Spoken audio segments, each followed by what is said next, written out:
നമസ്കാരം. പ്രധാനമന്ത്രി നരേന്ദ്രമോദിക്ക് ഇസ്രായേൽ ലഭിക്കുന്ന വരവേൽപ്പ് കണ്ട് അത്ഭുതപ്പെട്ട് നിൽക്കുകയാണ് ഇസ്രായേലിലെയും അതുപോലെ ലോകമെമ്പാടുമുള്ള മാധ്യമങ്ങളും. മുമ്പൊരിക്കലും ഒരു രാഷ്ട്രത്തലവനും ഇസ്രായേൽ എന്ന രാജ്യം നൽകാത്ത തരത്തിലുള്ള അത്രയും രാജകീയമായൊരു വരവേൽപ്പ് തന്നെയാണ് നരേന്ദ്രമോദിക്ക് ഇസ്രായേലിൽ ലഭിച്ചത്. ഇന്നലെ അദ്ദേഹം അവിടെ വിമാനത്താവളത്തിൽ ബെൻ ഗുരിയോൺ വിമാനത്താവളത്തിൽ വന്ന് ഇറങ്ങുന്ന സമയത്ത് പ്രധാനമന്ത്രി ബെഞ്ചമിൻ നെതന്യാഹു അദ്ദേഹം ഭാര്യാസമേതനായിട്ട് എത്തിയാണ് മോദിയെ സ്വീകരിച്ചത്. അദ്ദേഹം ഗാഢാലിംഗനം ചെയ്തുകൊണ്ട് എൻ്റെ സഹോദരൻ എന്നാണ് മോദിയെ വിശേഷിപ്പിച്ചത്. തുടർന്ന് ഒരുമിച്ചാണ് അവർ കാറിൽ യാത്ര ചെയ്തത്.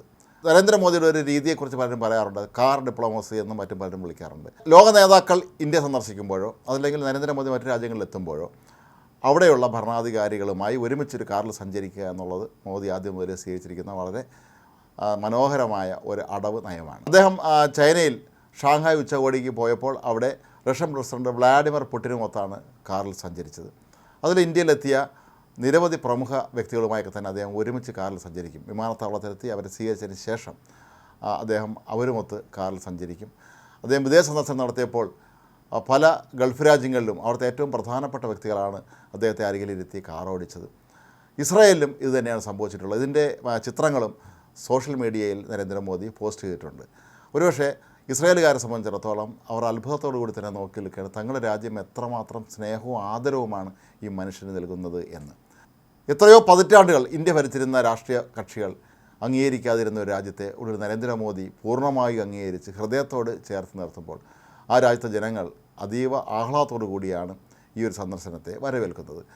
നരേന്ദ്രമോദിയെ സംബന്ധിച്ചും നെതന്യാഹുവിനെ സംബന്ധിച്ചുമൊക്കെ തന്നെ ഇത് വലിയൊരു അനുഭൂതിയായി മാറുകയാണ്. മാത്രമല്ല, നരേന്ദ്രമോദി ഇസ്രായേൽ പങ്കെടുത്ത പരിപാടിയിൽ ഏറെ ശ്രദ്ധ പിടിച്ചു പറ്റിയത് അദ്ദേഹം തന്നെ സമൂഹ മാധ്യമമായി എക്സിൽ കുറിച്ചത് അവിടെയുള്ള മലയാളി സ്ത്രീകൾ അവതരിപ്പിച്ച തിരുവാതിരയായിരുന്നു. അദ്ദേഹം അക്കാര്യം തൻ്റെ എക്സ് പോസ്റ്റിൽ വളരെ മനോഹരമായി തന്നെ എഴുതിയിട്ടുണ്ട്. കേരളത്തിൽ നിന്നുള്ള അവിടെ ജോലി ചെയ്യുന്ന കെയർ ഗീവർമാരെയും മറ്റും ജോലി ചെയ്യുന്ന സഹോദരിമാർ അവതരിപ്പിച്ച തിരുവാതിര തന്നെ ഏറെ ആകർഷിച്ചു എന്നാണ് പറയുന്നത്. ഇതിൻ്റെ ദൃശ്യങ്ങൾ അദ്ദേഹം കൗതുകത്തോടു കൂടി നോക്കി നിൽക്കുന്ന ദൃശ്യങ്ങളൊക്കെ തന്നെ ഇപ്പോൾ പുറത്തു വന്നിട്ടുണ്ടായിരുന്നു. ഇസ്രായേലിലെ പാർലമെൻറ്റ് അവരുടെ പരമോന്നത ബഹുമതി നൽകിയാണ് ആദരിച്ചത്. അവിടുത്തെ പ്രതിപക്ഷം പലപ്പോഴും നെതന്യാഹുവിനെ ബഹിഷ്കരിക്കാറുണ്ട് എങ്കിലും നരേന്ദ്രമോദിയുടെ പ്രസംഗം കേൾക്കാൻ അവരെല്ലാവരും ഒന്നിച്ചവിടെ എത്തിയിരുന്നു. നരേന്ദ്രമോദിയുടെ ഓരോ വാക്കുകൾ അവർ കൈയടിയോടുകൂടി തന്നെയാണ് സ്വീകരിച്ചത്. മോദിക്കൊപ്പം കാറിലിരിക്കുന്ന ചിത്രം പങ്കുവച്ച നെതന്യാഹു നമ്മൾ ഒരുമിച്ച് മുന്നേറുന്നു എന്നാണ് ഹിന്ദിയിൽ കുറിച്ചിരിക്കുന്നത്. അപ്പോൾ എത്ര വികാരപരമായിട്ടാണ് അവർ നരേന്ദ്രമോദിയെ അവിടേക്ക് സ്വീകരിച്ചത് എന്ന് നമുക്കിതിലൂടെ മനസ്സിലാക്കാൻ കഴിയും. ഏതൊക്കെ വിഷയങ്ങളാണ് അവിടെ ഇസ്രായേൽ നേതാക്കളുമായി നരേന്ദ്രമോദി ചർച്ച ചെയ്തതെന്നുള്ള കാര്യം ഇനിയും കൃത്യമായി പുറത്ത് വന്നിട്ടില്ല എങ്കിൽ പോലും ഇരു രാജ്യങ്ങളും തമ്മിൽ ഇനിയും അങ്ങോട്ടുള്ള ദിവസങ്ങളിലൊക്കെ തന്നെ വളരെ ശക്തമായ തോതിലുള്ള ഒരു സ്നേഹബന്ധവുമായി തന്നെ മുന്നേറും എന്നാണ് ഇതിൽ നിന്നൊക്കെ മനസ്സിലാക്കാൻ കഴിയുന്നത്. ഇന്ത്യ പണ്ട് മുതലേ തന്നെ ഫലസ്തീനെ അനുകൂലിച്ചിരുന്നൊരു രാജ്യമാണ്.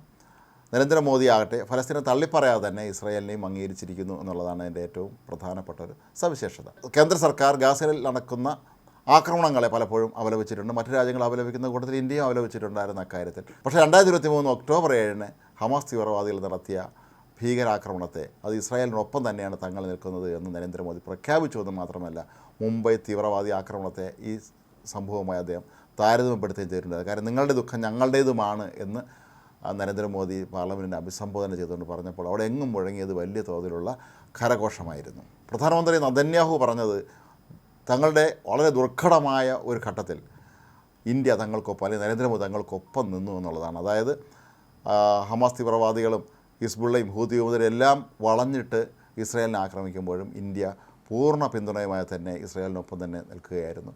ഇസ്രായേലും ഇന്ത്യയെ അക്കാര്യത്തിൽ ഏറെ സഹായിച്ചിട്ടുണ്ട്. 62 ചൈനീസ് യുദ്ധത്തിലാണെങ്കിലും പിന്നീട് നടന്ന പാകിസ്ഥാനുമായുള്ള യുദ്ധത്തിലുമൊക്കെ തന്നെ അന്ന് ഇന്ത്യക്ക് ഇസ്രായേലുമായി നയതന്ത്ര ബന്ധം ഇല്ലായിരുന്നിട്ട് പോലും ഇന്ത്യക്ക് എല്ലാ സഹായങ്ങളും നൽകാൻ അവർ തയ്യാറായിരുന്നു. പിന്നീട് നരേന്ദ്രമോദി ഭരണമേറ്റതിന് ശേഷമാണ് നമുക്ക് പ്രതിരോധ മേഖലയിൽ ഇത്രയും വലിയ തോതിലുള്ള ഒരു പരസ്പര സഹകരണത്തിനുള്ള വേദി ഒരുങ്ങിയത്. ഏതായാലും നരേന്ദ്രമോദി ഇസ്രായേൽ കീഴടക്കി എന്നുള്ള കാര്യത്തിൽ യാതൊരു സംശയവുമില്ല എന്ന് തന്നെയാണ് അവിടെ നിന്നുള്ള റിപ്പോർട്ടുകൾ കാണുമ്പോൾ നമുക്ക് പറയാൻ കഴിയുന്നത്.